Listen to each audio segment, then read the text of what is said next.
தாய் வீடு செப்டம்பர் 2025. ஆண் குறிகள் அழுக்கானவை. எழுதியவர் பவானி சற்குணசெல்வம். வாசிப்பவர் ஆனந்தராணி பாலேந்திரா. பெரு நாடுகளுடன் ஒப்பிடுகையில் சிற்றூரிலும் சிறியது எமது நாடு. அதில் இலங்கை பூராவும் ஆங்காங்கே சிதறி கிடக்கும் தமிழ் பேசும் சமூகங்கள். அதிலும் உலகெங்கும் ஆங்காங்கே பரந்து வாழும் தமிழர்களை நுணுக்கு காட்டியின் கண்ணாடிகளால் தேட வேண்டிய நிலை. இருந்தபோதும் நாத்திசைகளிலிருந்தும் உலகளாவ எமது குரல் ஓங்காரமாக ஒலிக்கிறது. அதுவும் இனிய தமிழில் ஒலிக்கிறது. கதைகளாக, கவிதைகளாக, நாடகமாக, கூத்தாக, ஒலி பேழைகளாக, ஒளி சித்திரங்களாக சிறகடித்து வலம் வருகின்றன. இதில் நாட்டில் வாழ்பவர்கள், புலம்பெயர்ந்து வாழ்பவர்கள், அவர்களின் வாழ்க்கை பின்னணி, கலாசார பிறழ்வுகள் என ஒரு சிக்கலான கட்டமைப்பில் வாழும் நம்மினம் பேசக்கூடிய விடயங்கள், பேசக்கூடாத விடயங்கள் என தொன்று தொட்டு வகுத்தும் பகுத்தும் வைத்திருக்கும் விடயங்கள் இன்றும் பேசப்படாமல் இருப்பதும், அதனால் வரக்கூடிய விளைவுகளை பற்றிய சிந்தனைகள் வளர்வதும் மலர்வதும் அழகுதான். இன்னொரு விதமாக கூறப்போனால், நமது சமூகத்தில் பேசப்படாது சில விடயங்கள் மறைத்து வைக்கப்படுவதனால்தான் சில சமூக பின்னடைவுகளும் சமூக சீரழிவுகளும் அதிகரித்து செல்ல காரணமாக இருக்குமோ என்று கூட எண்ணத் தோன்றும். பேசப்படாது என்று இப்பொழுதும் தவிர்த்து வைக்கப்பட்டிருக்கும் சில விடயங்கள் சங்க இலக்கியங்களில் அதிகமாக பேசப்பட்ட விடயங்கள்தான். இந்த கதையில் என்னை கவர்ந்த முதல் விடயம் என்னவென்றால், இலங்கை வாழ் இளைய தலைமுறை எழுத்தாளர் ஒருவர் துணிந்து பலர் பேச துணியாத விடயங்கள் பற்றி பேசியதுதான். இந்த கதை சமூக ஏற்றத்தாழ்வுகளையும் பின்தங்கிய மக்களின், முக்கியமாக பெண்களின் அவல நிலைகளையும் வெளிப்படையாக பேசுகிறது. எளிமையான நடையில் கதையை எழுதியுள்ளார். இதனால் வாசகர்கள் எளிதில் கதையுடன் தொடர்பு கொள்ள முடிகிறது. சில இடங்களில் கதையில் வரும் கதாபாத்திரங்களின் செயற்பாடுகள் நகைச்சுவையை ஏற்படுத்துகின்றன. இது கதையை சுவாரஸ்யமாக்குகிறது. இந்த கதையில் கதை சொல்லியின் கூற்றுகள், கதாபாத்திரங்களின் மனவோட்டங்கள் போன்றவற்றுடன் மட்டுமல்லாமல் அவர்கள் செய்யும் செயல்களால் அவர்களின் வாழ்க்கை நிலை வெளிப்படுகிறது. மொழியை வசப்படுத்தி கருத்தை மறைபொருளாக்கி படைப்பை செதுக்கித் தரும் ஆற்றலை இந்த எழுத்தாளர் தன்வசப்படுத்தியிருக்கிறார் என்று கூறலாம். கோதுமை ரொட்டியென நிலத்தை சூடேற்றிக் கொண்டிருக்கும் சூரிய வெப்பம் தகிக்கின்ற பட்டப்பகலில் நிலத்தில் விழுந்த பனம்பழம் போன்ற தொத்திப்பான முகத்தையுடைய போன்ற புதுமையான பொருத்தமான படிமங்களை ஆங்காங்கே பாவிப்பதன் மூலம் கதையை மேலும் மெருகூட்டியுள்ளார். சுய இன்பம் என்பது இயல்பான பாலியல் செயற்பாடுதான். இதிலுள்ள நன்மை தீமைகள் பற்றி பல நிபுணர்கள் கருத்து தெரிவித்துள்ளனர். அளவுடன் சுய இன்பம் பெறுபவர்கள் அதிகம் நன்மையையே அடைகின்றனர். ஆனால் இது தவறானதென சில மத கொள்கைகள் கூறுகின்றன.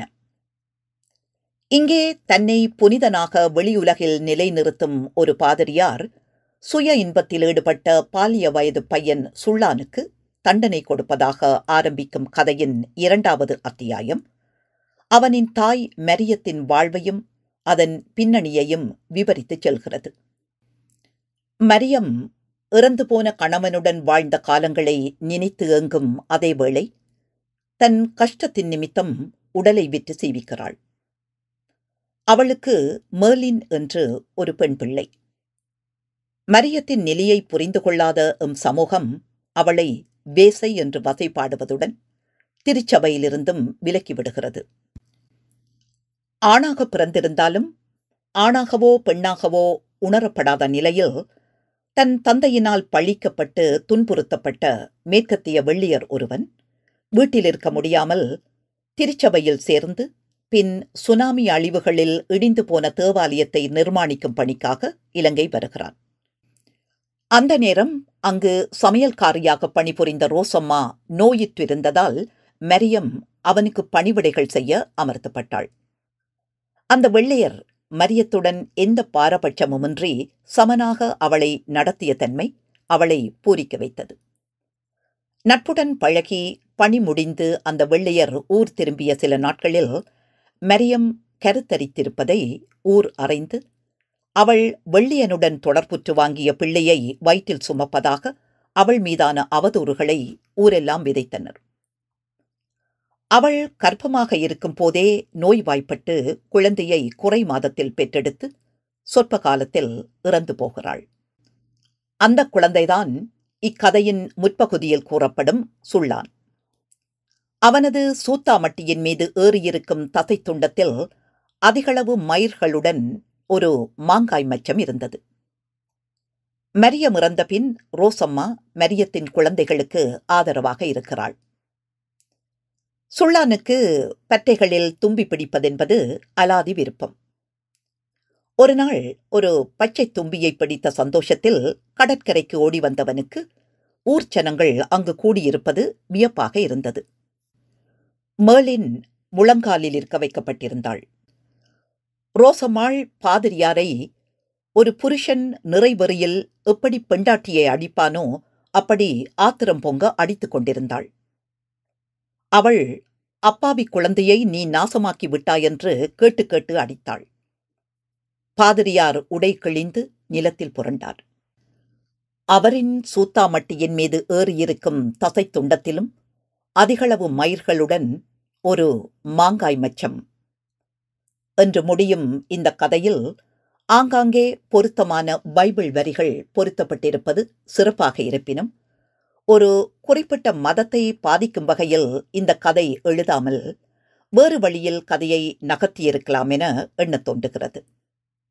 வட்டார வழக்கு சொற்களை தவிர்த்தால் இவரின் படைப்புகளை அனைவரும் வாசித்து இலகுவாக விளங்கிக் கொள்ளலாம் என்பது எனது தாழ்மையான கருத்து.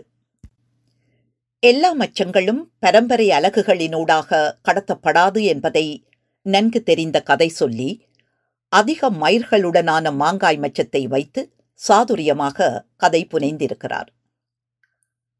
பிறப்புரிமை என்பது பிறப்புரிமையியல் காரணிகள் மற்றும் சூழற் காரணிகள் சார்ந்து உருவாவது. அதில் இரண்டினதும் பங்கு உள்ளது. உடலில் மெலனினை படிய வைக்கும் தோலிலுள்ள மெலனின் குழியங்களின் திரட்சி பாரம்பரியம் சார்ந்தும் ஏற்படலாம் என ஆய்வுகள் குறிப்பிடுகின்றன.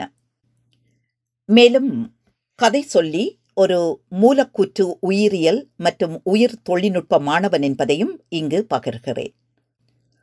அத்தோடு இங்கு ஓரிடத்தில் கூட ரோமன் பாதிரியாரிடமிருந்துதான் குறித்த மச்சம் குச்சானுக்கு கடத்தப்பட்டது என்று கூறப்படவில்லை. ஜேக்கப்பிற்கு உள்ளங்கை வியர்ப்பது போலவும் அவனுக்கு பூனை கண்கள் இருப்பது போலவும் குச்சானுக்கு ஏற்படுவதையும் கதை கூறுகிறது. அதே நேரம் மரியத்திற்கும் பூனைக்கண் என்று குறிப்பிடப்படுகிறது. கை வியர்ப்பதற்கு பல காரணிகள் இருக்கலாம். இதில் குச்சானின் தகப்பன் யார் என்பது நேரடியாக குறிப்பிடப்படவில்லை. மையத்தை மட்டும் வைத்துக்கொண்டு முடிவுக்கு வர எத்தனிக்கும் வாசகர்களால் விளிம்பை அறிய முடியாது. இங்கு மையம் குச்சான் ரோமன் பாதிரியாரின் மகன் என்பது, விளிம்பு ஜேக்கப்பின் மகன் என்பது மாறியும் யோசிக்க இடமுண்டு. பின் நவீனத்துவம் என்ன கூறுகின்றது என்றால் மையமும் விளிம்புமற்ற நிலை கதைகளில் காணப்படுவது என்பதை. இந்த கதை மையம் விளிம்பு எதுவென்று கூறாமல் முடிகிறது.